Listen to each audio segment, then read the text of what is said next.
Psicología de la posible evolución del hombre. P. D. Ouspensky. Cuarta conferencia. Comenzaremos hoy con un examen más detallado de los centros.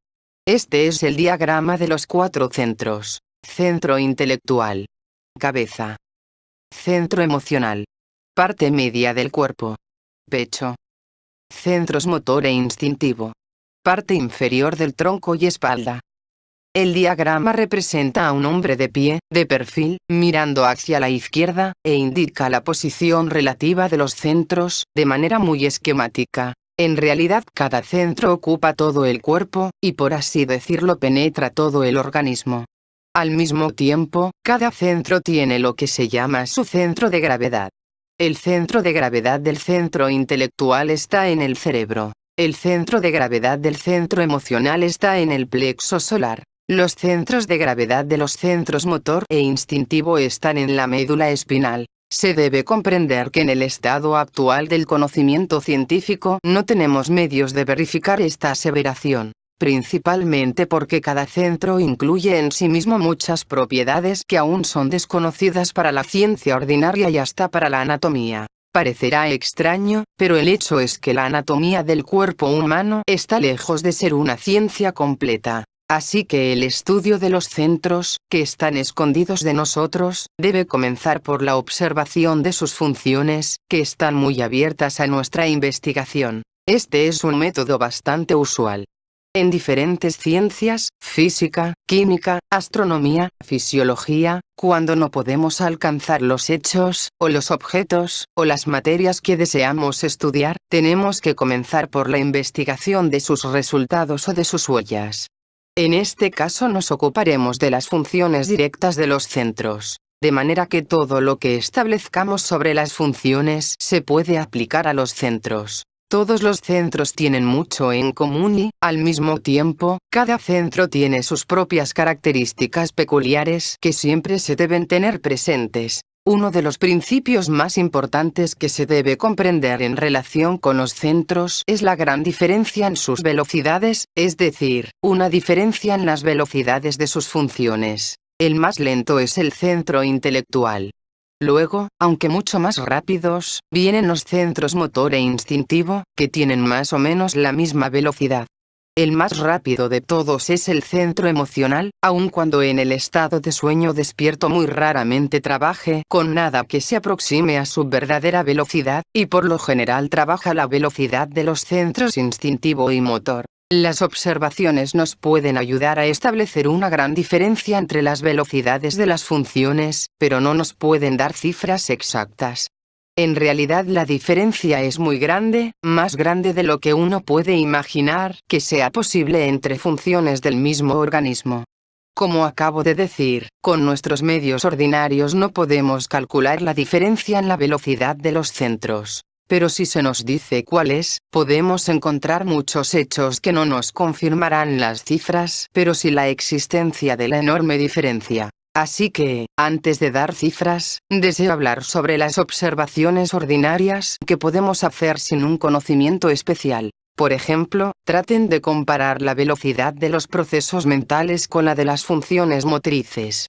Traten de observarse cuando tienen que realizar simultáneamente muchos movimientos rápidos, como cuando manejan un auto en una calle congestionada, o cuando cabalgan rápido en un camino malo, o cuando hacen cualquier trabajo que requiera juicio y movimientos rápidos. Verán enseguida que no pueden observar todos sus movimientos. Tendrán que hacerlos más lentos o perder la mayor parte de sus observaciones. De otra manera corren el riesgo de un accidente y probablemente tengan uno si persisten en observar. Se pueden hacer muchas observaciones similares, especialmente en el centro emocional, que es aún más rápido. En realidad cada uno de nosotros tiene muchas observaciones sobre las diferentes velocidades de nuestras funciones, pero muy rara vez reconocemos el valor de nuestras observaciones y de nuestras experiencias. Solo cuando conocemos el principio es cuando comenzamos a comprender nuestras propias observaciones previas. Al mismo tiempo debemos decir que todas las cifras que se refieren a estas velocidades diferentes son conocidas y están establecidas en los sistemas de escuela. Como lo verán luego, la relación entre la velocidad de los centros es una cifra extraña que tiene un significado cósmico, es decir, se encuentra en muchos procesos cósmicos o, mejor dicho, es divisor en muchos procesos cósmicos. Esta cifra es 30.000. Esto quiere decir que los centros motor e instintivo son 30.000 veces más rápidos que el centro intelectual. Y el centro emocional, cuando trabaja a su propia velocidad, es 30.000 veces más rápido que los centros motor e instintivo. Es difícil creer en tan enorme diferencia entre las velocidades de las funciones en el mismo organismo. En realidad esto quiere decir que cada uno de los diferentes centros tiene un tiempo completamente distinto. Los centros motor e instintivo tienen un tiempo 30.000 veces más largo que el centro intelectual, y el centro emocional tiene 30.000 veces más tiempo que los centros motor e instintivo. ¿Entienden ustedes claramente lo que quiere decir un tiempo más largo? Significa que para cada clase de trabajo que un centro tiene que hacer tiene tanto más tiempo. Sin embargo, por extraño que sea, la gran diferencia en la velocidad de los centros explica un gran número de fenómenos muy bien conocidos que la ciencia ordinaria no puede explicar y, que por lo general los evade en silencio, o simplemente rehúsa discutir. Me refiero ahora a la asombrosa y totalmente inexplicable velocidad de algunos procesos fisiológicos y mentales. Por ejemplo, un hombre toma una copa de brandy e inmediatamente, en menos de un segundo, experimenta muchos nuevos sentimientos y sensaciones, un sentimiento de cordialidad, de relajación, de alivio, de paz, de contento, de bienestar. O por el contrario, cólera, irritación, etc. Lo que sienta puede ser diferente en casos distintos, pero lo que no cambia es que el cuerpo responde al estimulante muy rápidamente, casi de inmediato. En realidad no hay necesidad de hablar de brandy o de cualquier otro estimulante. Si un hombre está muy sediento o muy hambriento, un vaso de agua o un pedazo de pan producirán el mismo rápido efecto. Por ejemplo, se pueden comprobar fenómenos similares que evidencian la enorme velocidad de ciertos procesos, al observar los sueños. Me he referido a algunas de estas observaciones en un nuevo modelo del universo. ¿Existe la misma diferencia entre los centros instintivo e intelectual, o entre los centros motor e intelectual?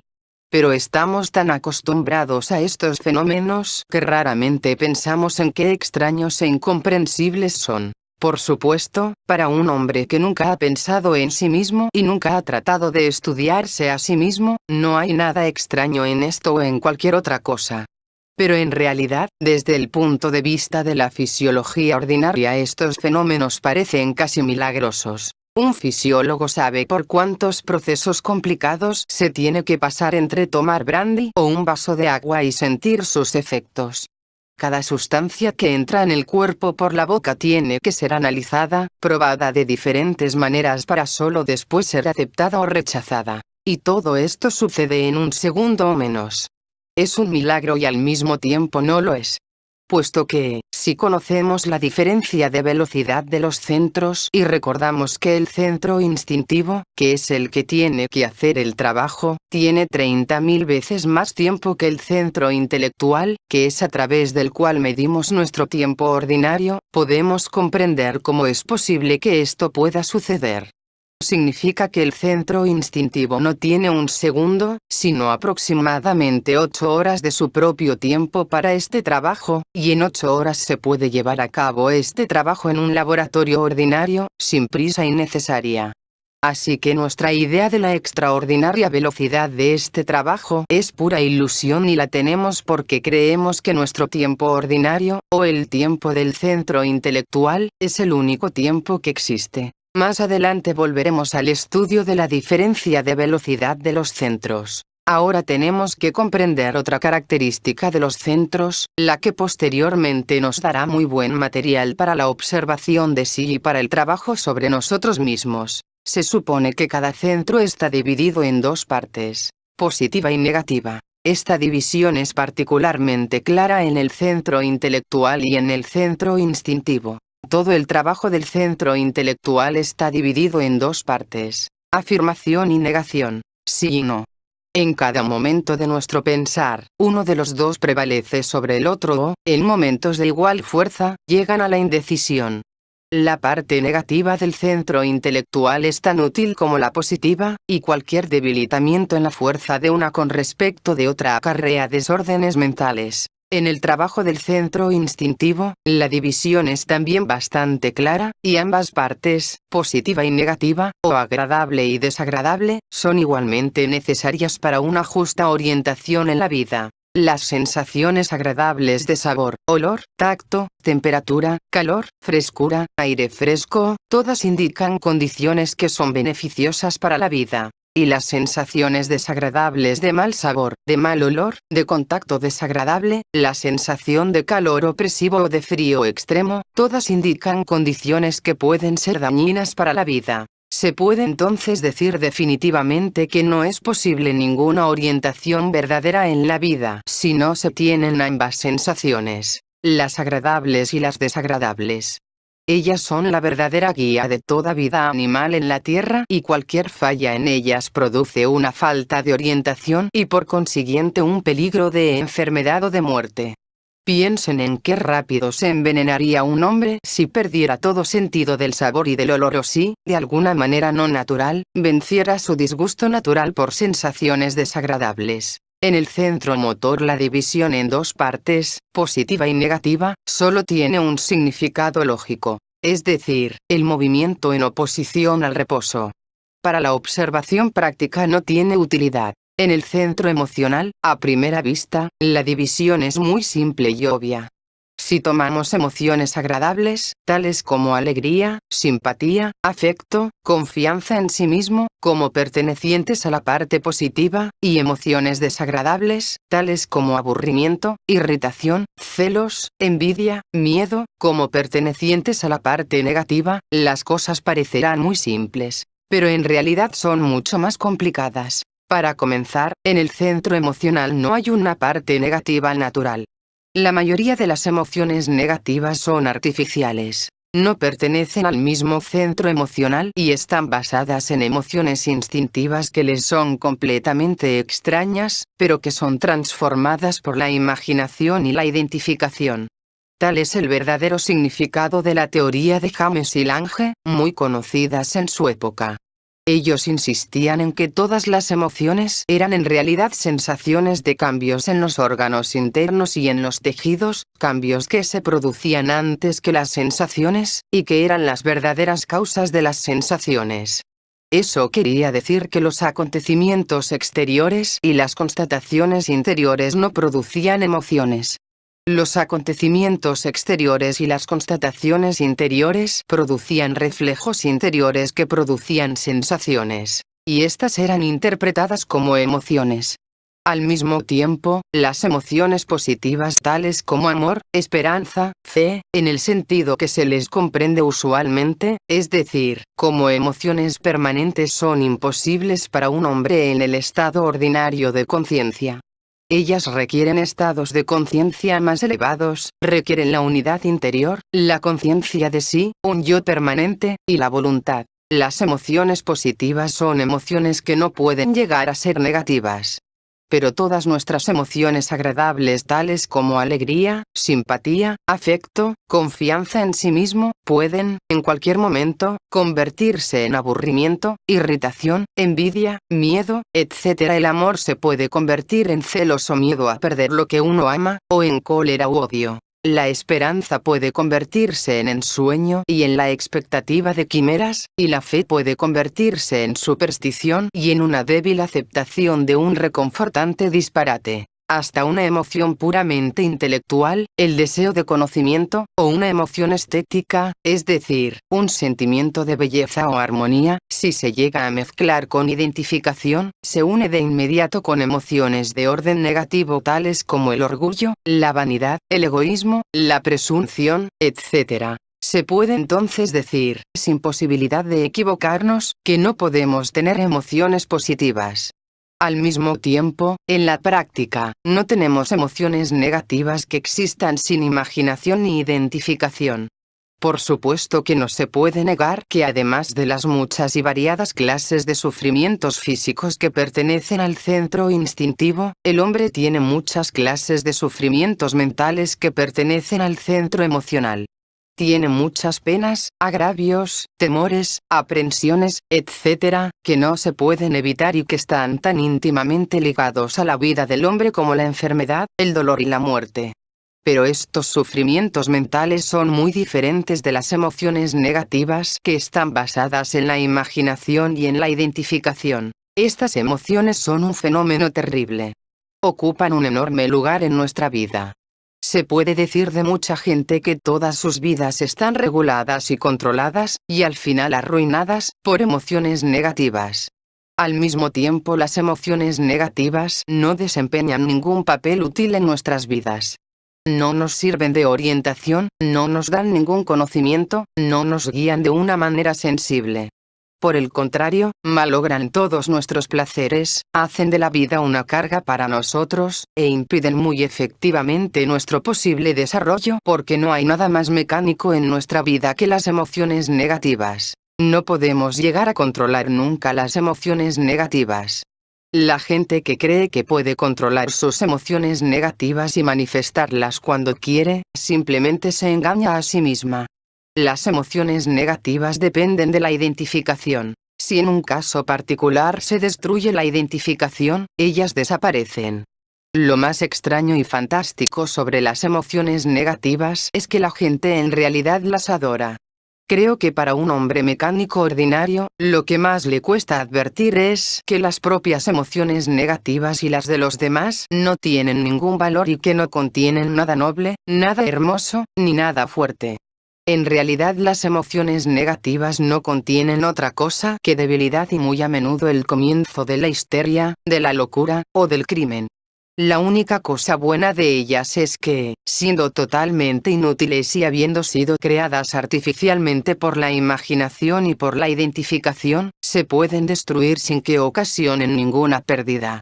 Y esta es la única posibilidad de escapar que tiene el hombre. Si las emociones negativas fueran útiles o necesarias para cualquier propósito, siquiera el más pequeño, y si ellas fueran una función de una parte del centro emocional cuya existencia fuera real, el hombre no tendría ninguna posibilidad porque no es posible ningún desarrollo interior mientras un hombre conserve sus emociones negativas. En el lenguaje de escuela, sobre el tema de la lucha contra las emociones negativas, se dice: el hombre debe sacrificar su sufrimiento. ¿Qué podría ser más fácil de sacrificar?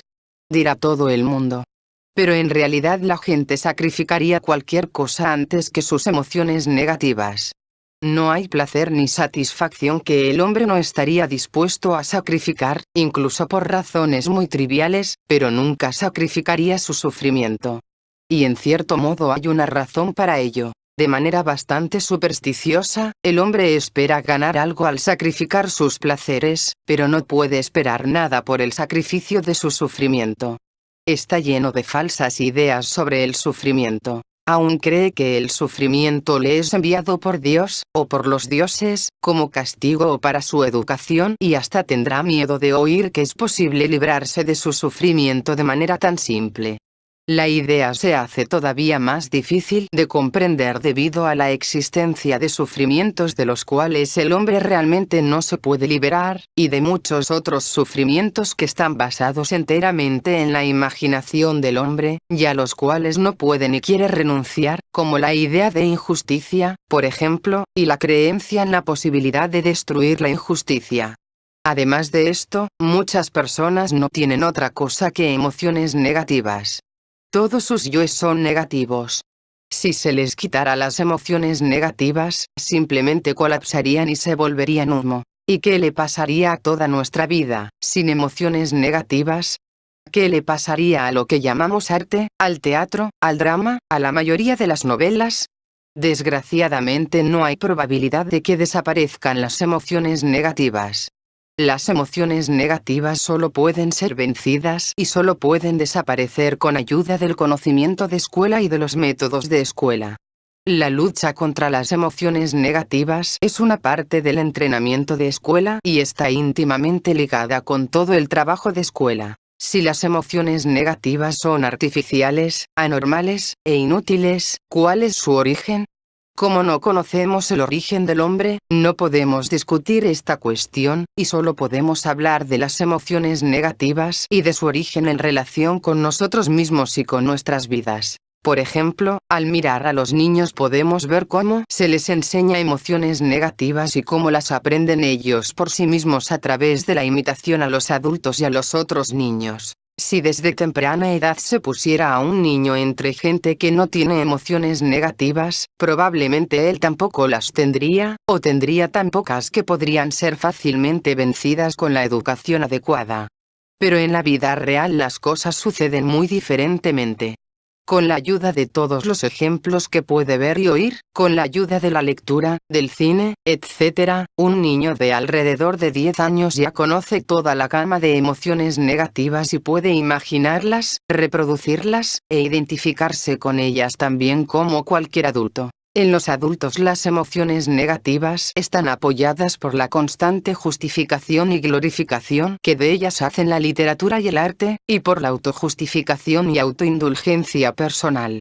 Aun cuando nos cansan, no creemos que podamos librarnos completamente de ellas. En realidad, tenemos mucho más poder de lo que creemos sobre las emociones negativas, particularmente desde el momento en que ya sabemos lo peligrosas que son y qué inaplazable es la lucha contra ellas. Pero les encontramos demasiadas disculpas, y nadamos en las aguas de la autocompasión y del egoísmo, según sea el caso, encontrando culpa en todo, excepto en nosotros mismos. Todo lo que acabamos de decir muestra que en relación a nuestro centro emocional nos encontramos en una situación muy extraña. No tiene parte positiva ni tiene parte negativa. La mayoría de sus funciones negativas son inventadas. Y hay mucha gente que nunca en su vida ha experimentado alguna emoción real, tan completamente tomado está su tiempo por emociones imaginarias. Así que no podemos decir que nuestro centro emocional está dividido en dos partes, positiva y negativa. Solo podemos decir que tenemos emociones agradables y emociones desagradables, y que todas aquellas que no son negativas un momento dado, se pueden tornar emociones negativas a la menor provocación y hasta sin ninguna provocación. Este es el verdadero cuadro de nuestra vida emocional, y si nos miramos a nosotros mismos sinceramente debemos darnos cuenta de que mientras cultivemos y admiremos en nosotros todas estas venenosas emociones, no podremos esperar ser capaces de desarrollar la unidad, la conciencia o la voluntad. Si fuera posible este desarrollo, todas las emociones negativas entrarían en nuestro nuevo ser y llegarían a ser permanentes en nosotros. Esto significaría que sería imposible para nosotros librarnos de ellas algún día. Felizmente para nosotros, tal cosa no puede suceder. En nuestro estado actual, lo único bueno es que no hay nada permanente. Si algo llegara a ser permanente en nuestro estado actual, significaría la locura. Solo los lunáticos pueden tener un ego permanente. Este hecho, por cierto, descarta otro falso término que se había infiltrado en el lenguaje psicológico de nuestros días del así llamado psicoanálisis. Me refiero a la palabra complejo. En nuestra estructura psicológica no hay nada que corresponda a la idea del complejo. En la psiquiatría del siglo XIX, lo que ahora se llama un complejo era llamado una idea fija, y las ideas fijas eran consideradas signos de locura. Y esto sigue siendo correcto. El hombre normal no puede tener ideas fijas, complejos o fijaciones. Es útil recordarlo para el caso de que alguien trate de encontrar complejos en ustedes. Ya tenemos demasiados malos rasgos como somos, y nuestras probabilidades son muy pequeñas aún sin los complejos. Volviendo ahora a la cuestión del trabajo sobre nosotros mismos, debemos preguntarnos cuáles son realmente nuestras probabilidades. Debemos descubrir en nosotros mismos las funciones y las manifestaciones que hasta cierto punto podemos controlar, y debemos ejercitar ese control, tratando de aumentarlo tanto como nos sea posible. Por ejemplo, tenemos cierto control sobre nuestros movimientos, y en muchas escuelas, particularmente en el Oriente, el trabajo sobre uno mismo comienza adquiriendo tanto control sobre nuestros movimientos como sea posible. Pero esto requiere entrenamiento especial, muchísimo tiempo, y el estudio de ejercicios muy elaborados. Bajo las condiciones de la vida moderna, tenemos más control sobre nuestros pensamientos, y en relación con esto existe un método especial que nos permite trabajar en el desarrollo de nuestra conciencia usando el instrumento que mejor obedece a nuestra voluntad, es decir, nuestra mente, o nuestro centro intelectual. Para comprender más claramente lo que voy a decir, deben tratar de recordar que no tenemos control sobre nuestra conciencia. Cuando dije que podemos llegar a ser más conscientes, o que por un momento se le puede hacer consciente a un hombre al preguntarle simplemente si está consciente o no, usé la palabra consciente o conciencia en un sentido relativo. Hay muchos grados de conciencia y cada mayor grado de conciencia significa conciencia en relación con un grado menor. Pero si no tenemos control sobre la misma conciencia, sí tenemos cierto control sobre nuestro pensar en la conciencia. Lo que quiero decir es que dando a nuestros pensamientos la dirección que ellos tendrían en un momento de conciencia, podemos inducirla de esta manera. Traten ahora de formular lo que notaron cuando trataron de observarse. Notaron 3 cosas. Primero, que no se recuerdan a sí mismos, es decir, que no se percatan de sí mismos en el momento en que tratan de observarse. Segundo, que la observación se hace difícil por el incesante flujo de pensamientos, imágenes, ecos de conversaciones, fragmentos de emociones, que fluyen por su mente y muy a menudo distraen su atención de la observación. Y tercero, que desde el momento en que comienzan a observarse, algo en ustedes desata la imaginación, y que la observación de uno mismo, si realmente la tratan, es una lucha constante contra la imaginación. Ahora bien, este es el punto principal en el trabajo sobre sí mismo. Si uno se da cuenta de que todas las dificultades en el trabajo dependen del hecho de que uno no puede recordarse a sí mismo, uno ya sabe lo que tiene que hacer. Uno debe tratar de recordarse a sí mismo. Para hacer esto se debe luchar contra los pensamientos mecánicos, y se debe luchar contra la imaginación. Si uno hace esto en forma concienzuda y persistente, verá los resultados en un tiempo relativamente corto. Pero no se debe pensar que es fácil ni que se puede dominar esta práctica de inmediato. El recuerdo de sí, como se le llama, es muy difícil de aprender a practicar. No debe estar basado en la expectativa de resultados, de lo contrario uno se puede identificar con sus esfuerzos. Debe basarse en el darse cuenta de que no nos recordamos a nosotros mismos, pero que al mismo tiempo podemos recordarnos a nosotros mismos, si lo tratamos con suficiente persistencia y de manera apropiada. No podemos llegar a ser conscientes a voluntad, en el momento en que lo queramos, porque no tenemos dominio sobre nuestros estados de conciencia. Pero podemos recordarnos a nosotros mismos, por un corto periodo, a voluntad, porque tenemos cierto dominio sobre nuestros pensamientos. Y si comenzamos recordándonos a nosotros mismos, mediante una construcción especial de nuestros pensamientos, es decir, dándonos cuenta de que no nos recordamos a nosotros mismos, de que nadie se recuerda a sí mismo, y dándonos cuenta de todo lo que esto significa, esto nos llevará a la conciencia. Ustedes deben recordar que hemos encontrado el punto débil en el muro de nuestra mecanicidad. Este es el conocimiento de que no nos recordamos a nosotros mismos, y el habernos dado cuenta de que podemos tratar de hacerlo. Hasta este momento nuestra tarea solo ha sido el estudio de sí. Ahora, con la comprensión de la necesidad de un cambio real en nosotros mismos, el trabajo comienza. Más adelante aprenderán que la práctica del recuerdo de sí, conectada con la observación de sí, y con la lucha contra la imaginación, no solo tiene un significado psicológico, sino que también cambia la parte más sutil de nuestro metabolismo y que produce efectos químicos, o quizás sea mejor decir alquímicos, en nuestro cuerpo. De esta manera hoy, partiendo de la psicología, hemos llegado a la alquimia. Es decir, a la idea de la transformación de los elementos groseros en otros más finos.